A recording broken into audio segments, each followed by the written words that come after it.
You were at the Central Convocation Yep. last week, and First time, it was actually quite interesting.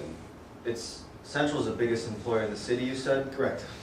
What kind of relationship are you looking to have with President Miller? And I know he's got some plans like the football field and stuff like that. And I know your daughter graduated from Central. Trying to get my son to go there, but he's a little reluctant to transfer, but I'll get him there at some point. Do you think Central could eventually get to like UConn status and kind of? No question. Central is probably, it's the flagship university of the CSU system, and President Miller has just done an outstanding job under his tenure in pushing that college to a whole new level.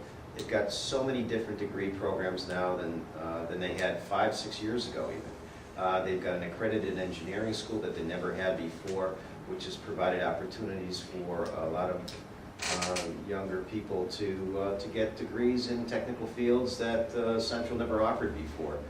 So he's doing a tremendous job, and they continue to be an integral part of the city.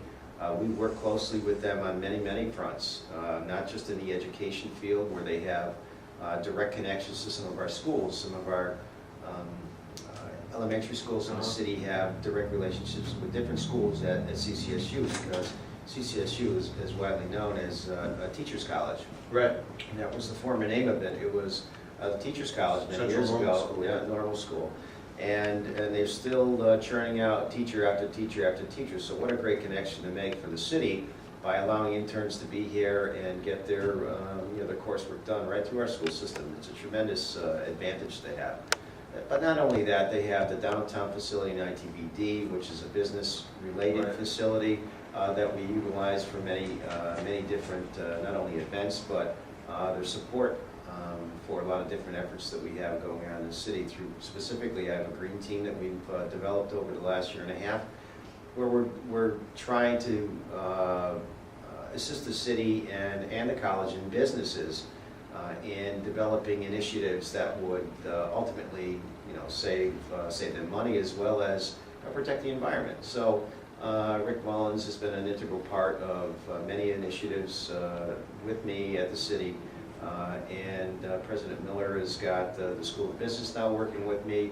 I just had several interns over the summer do a energy audit of city buildings, which is now going to allow me to go out there and evaluate what we can do now to fix those problems. Now, the biggest buildings being City Hall, the police station, a couple of the fire stations, senior center, and you get a rating on that building. And if you can get to an Energy Star rating with those facilities, then you're eligible for all kinds of federal money, and it's a really good thing, and they assisted me in getting there. So we've got a huge number of collaborations. I've been working on my homeless plan. In fact, I'm going to be a guest lecturer in the School of Business October 7th, I believe it is.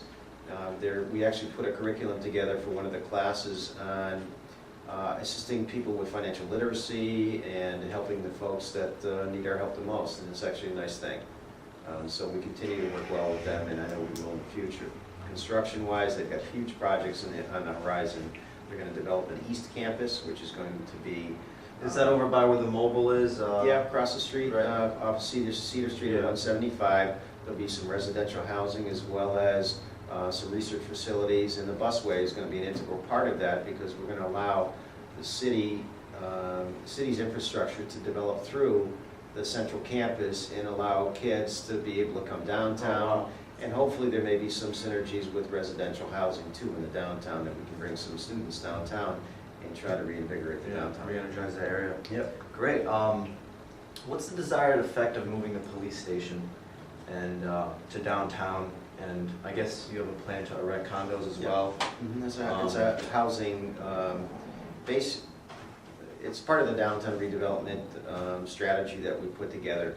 We put together a group of folks a couple of years ago to basically come up with a plan to reinvigorate the downtown with more business, more housing, to allow for some stimulated growth there, because there will be some related growth associated with residential housing, because you're going to need restaurants, coffee shops, all those things to support the people that are going to live there. And we looked at Middletown as an example. Several years ago, Main Street. Middletown's Main Street Yep. was kind of a Really bad for a while. a very deserted kind of a place because of some of the police issues they had on that Mhm. site. You know, I don't need to explain them, but they decided that putting that police station in downtown was going to stimulate some growth, and lo and behold, it's one of the... It's a great place to it's go one to of the now. greatest places in, probably the most busiest downtown you'll find, with new businesses cropping Mhm. up all the time, new restaurants opening up. And I think we can replicate that in New Britain, and that's been my goal for 6 years now. I'm finally almost there. The site has been demolished where the police station is going to go. We've got plans on the board right now for the development of that police station with the connection to the garage, which is just a natural for it being there. And I think it's going to stimulate the sense of security in our downtown Yeah. and allow for people to make some capital investments there. And that's going to be coupled with the downtown busway plan and providing transportation services for people to get in and out of Hartford in a moment's notice. Along with several other key development parcels in the city. Parcel 9 will be a medical office building that TBI will be developing in the future, as well as the Herald site. The old Herald is going to be residential, mixed-use housing there, also capitalizing on that 1,500 space garage that's underutilized. So there's some interesting opportunities right now on the drawing board for the city. And I think in the next 2 years, you're going to see a tremendous growth pattern here in the city. Great. We're here with the Mayor of New Britain, Timothy Stewart, and he let us sit down and answer some questions for him at the campaign office here. And he's running for re-election this fall, November 3rd? I think it's November 3rd, first Tuesday in November, and we look forward to a healthy campaign. Once again, I've had a nice run over the last several years in representing this community, and I still have more to give. I'm still relatively young, although I do have some gray hair now, but I do have a few more good years left in me to serve this community, and I'm honored to do so. He's also a devout Pittsburgh Steelers fan and Red Sox fan. Thanks a lot, guys. Thanks for watching. Have a good one.